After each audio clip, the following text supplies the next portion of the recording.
Morning class 12th chemistry में हमने last class में इलेक्ट्रोड पोटेंशियल स्टार्ट किए थे, ठीक है, जिसमें हमने बेसिक सी डेफिनेशन जो पढ़े थे इलेक्ट्रिक पोटेंशियल की क्या देखे थे हमने। When a metal comes in a contact of such solution which contain its own ions then according to the known solution pressure theory. अब उसमें हमने 3 पॉइंट्स देखे थे, जैसे कि हमने पहला पॉइंट हमारा ये था कि जो एम एन प्लस मीन्स जो अमाउंट ऑफ मेटल आयन, आपका जो मेटल आयन है may return back after colliding with the electrode in a solution, मतलब सॉल्यूशन में जो इलेक्ट्रोड है उससे कोलाइड होकर आपका मेटल आयन वापस आ जाएगा। पहला पॉइंट था। दूसरा ये था कि मेटल आयन में gain electron from the electrode, मतलब इलेक्ट्रोड से मेटल आयन क्या करेगा, इलेक्ट्रॉन ले लेगा, ठीक है, and get deposit on its neutral atom, और अपने न्यूट्रल एटम में जाके डिपॉजिट हो जाएगा।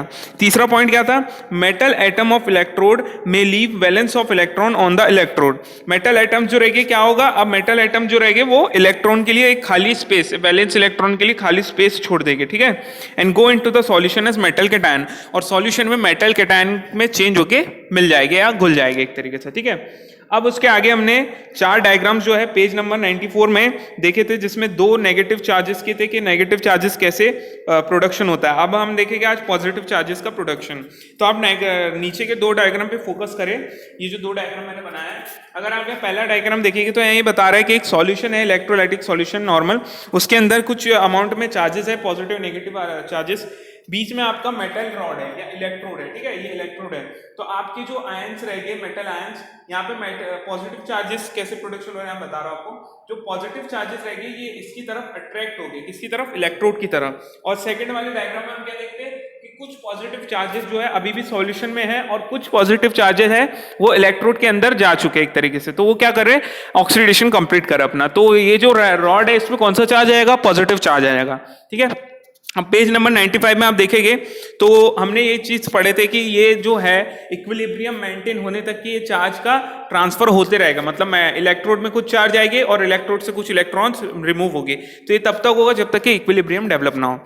Charges get separated due to equilibrium between metal and metal ions, metal और उसके आयंस के बीच में जो वो है डिफरेंस, उसके कारण चार्जेस सेपरेट हो गए।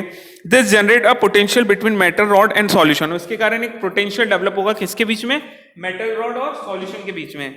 अब ये जो आपका ये पोटेंशियल डेवलप हुआ है ये 3 चीजों पे डिपेंड करेगा। पहला है नेचर ऑफ मेटल आयन, मतलब आपके जो मेटल आयन है, ये मेटल आयन है, ठीक है, ये मेटल आयन पॉजिटिव नेगेटिव कुछ भी हो सकते हैं। तो आपके मेटल आयन का नेचर कैसा है, वो पॉजिटिव है या negative. Second, concentration of metal ion in a solution, आपके सॉल्यूशन में कितने अमाउंट में मेटल आयंस प्रेजेंट है, जैसे कम है तो कम होगा इलेक्ट्रोड पोटेंशियल, ज्यादा है तो ज्यादा होगा, ठीक है। तीसरी चीज है टेम्परेचर। टेम्परेचर मींस वो वेराई करने पर रहेगा, अगर टेम्परेचर हाई होगा तो इलेक्ट्रोड पोटेंशियल भी बढ़ेगा, और टेम्परेचर लो रहेगा तो आपका इलेक्ट्रोड पोटेंशियल कम होगा, ठीक है। नेक्स्ट थिंग जो लिखी है हमने यार डेफिनेशन लिखी, the electrode potential which is produced between metal substance and solution, मतलब ऐसा इलेक्ट्रोड पोटेंशियल जो मेटल सब्सटेंस और सॉल्यूशन के बीच में, ये आपका मेटल सब्सटेंस है, ठीक है, और ये आपका सॉल्यूशन, इन दोनों के बीच में जो इलेक्ट्रोड पोटेंशियल डेवलप होगा उसे हम क्या बोल सकते हैं, हाफ सेल पोटेंशियल। क्या बोलेंगे, हाफ सेल पोटेंशियल। ऐसा ही जब दोनों स्टेज में, दोनों इलेक्ट्रोलाइटिक सॉल्यूशन में होगा तो ये कंप्लीट सेल पोटेंशियल कहलाएगा। ये हाफ सेल पोटेंशियल, ये हाफ सेल पोटेंशियल, ये नेगेटिव है तो वो पॉजिटिव है, और दोनों मिला के क्या कंप्लीट करेंगे, फुल सेल या सेल पोटेंशियल, एक तरीके से 1 सेल पोटेंशियल आप बोल सकते हैं। नेक्स्ट थिंग हमने यहां लिखा है reduction potential means tendency to accept electron. आपका जो रिडक्शन पोटेंशियल होगा, जिस रॉड में भी रिडक्शन पोटेंशियल होगा तो वहां पे क्या हो रहा है, एक्सेप्ट हो रहा है इलेक्ट्रॉन, क्या हो रहा है, एक्सेप्ट हो रहा है। यहां पे आपका इलेक्ट्रॉन क्या हो रहा है, यहां से फ्लो होके एक्सेप्ट हो रहा है, तो यहां पे क्या हो रहा है, रिडक्शन पोटेंशियल।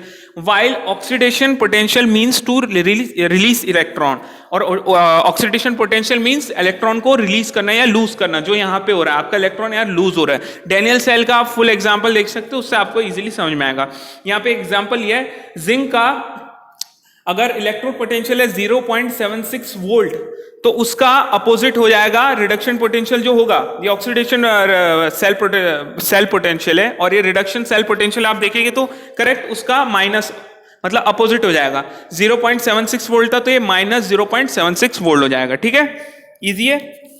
आगे कुछ थ्योरीज के बारे में लिखा है वो आप देख सकते हैं, यही बात है उसमें बताया है। इसके बाद जो नेक्स्ट अपना टॉपिक है कितना हो?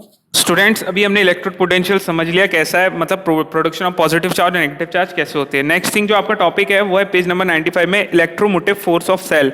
मतलब ये क्या होता है, सिंपल डेफिनेशन में देखें तो द वोल्टेज और electric potential difference across the terminal of a cell when no current is drawn from it. Drawn means कोई भी करंट फ्लो ना हो, मतलब ऐसा वोल्टेज या इलेक्ट्रिक पोटेंशियल डिफरेंस जो दो terminal of cell, positive negative terminal of cell के बीच में डेवलप हो रहा हो, ठीक है। इसी को हम ईएमएफ ऑफ सेल बोलते हैं। The electromotive cell is the sum of electric potential difference produced by the separation of charges and that can occur at each phase boundary in a cell.